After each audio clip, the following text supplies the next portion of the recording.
Jesus never lost a single debate, yet he never raised his voice or attacked anyone personally. How is that possible? What I am about to show you will revolutionize how you handle conflict and communicate with difficult people forever.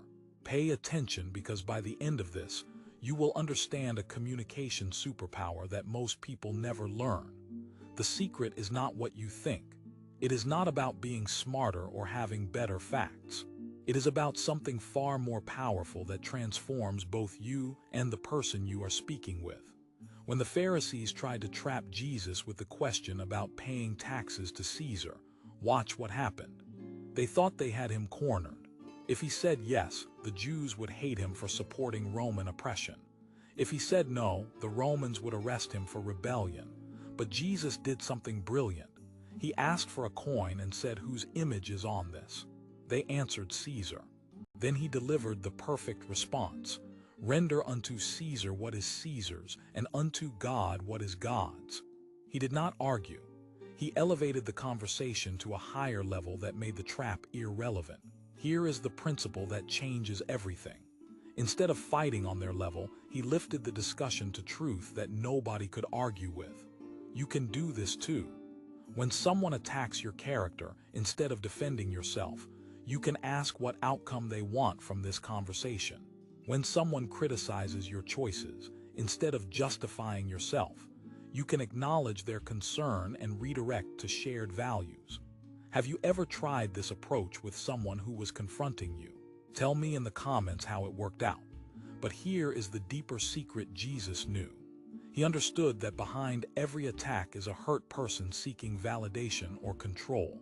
When the woman caught in adultery was brought before him, the accusers wanted him to condemn her according to the law. Instead, Jesus bent down and wrote in the dirt. We do not know what he wrote, but his actions spoke louder than words. He was giving everyone time to think, giving the woman dignity, giving the accusers space to examine their own hearts. Then he said something that ended the confrontation instantly.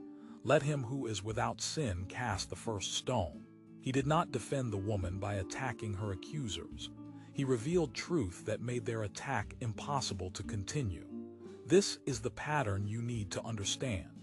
Jesus always responded to the heart issue behind the surface conflict.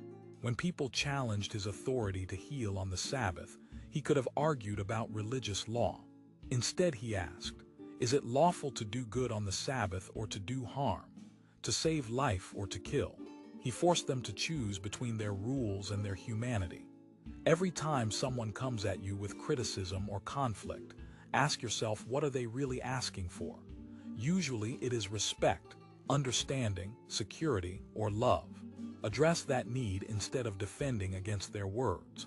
But the most powerful weapon Jesus used was questions. Questions disarm defensiveness and create space for wisdom to enter. When people wanted to stone the adulterous woman, he could have given a lecture about mercy. Instead, he asked a question that convicted their hearts. When his disciples argued about who would be greatest in heaven, he could have rebuked them. Instead, he asked, what do you think? Who is greater, the one who serves or the one being served? Questions make people think instead of react. They create partnership instead of opposition. They transform conflict into conversation. Here is what happens when you master this approach. People stop seeing you as an enemy and start seeing you as someone who understands them. Conflicts resolve faster because you are addressing root causes instead of surface symptoms. You gain respect even from people who disagree with you because you treat them with dignity. But there is one more secret that makes this incredibly powerful. Jesus spoke from a place of inner security. He did not need to win arguments because his identity was not at stake. He knew who he was and whose he was. That confidence allowed him to stay calm and loving even when people attacked him viciously. When you know your worth comes from God and not from human approval, you can afford to be gracious in conflict. You can listen without being defensive. You can respond instead of react. What area of your life would change if you applied this approach? Your marriage, your workplace, your family relationships. Share your thoughts below because I want to help you implement this in your specific situation. Remember, the goal is not to win arguments. The goal is to win hearts. The goal is transformation for everyone involved. If this gave you a new perspective on handling difficult conversations, subscribe and hit that notification bell because we are exploring more life-changing principles that Jesus demonstrated. Your breakthrough in relationships is waiting for you on the other side of this new understanding.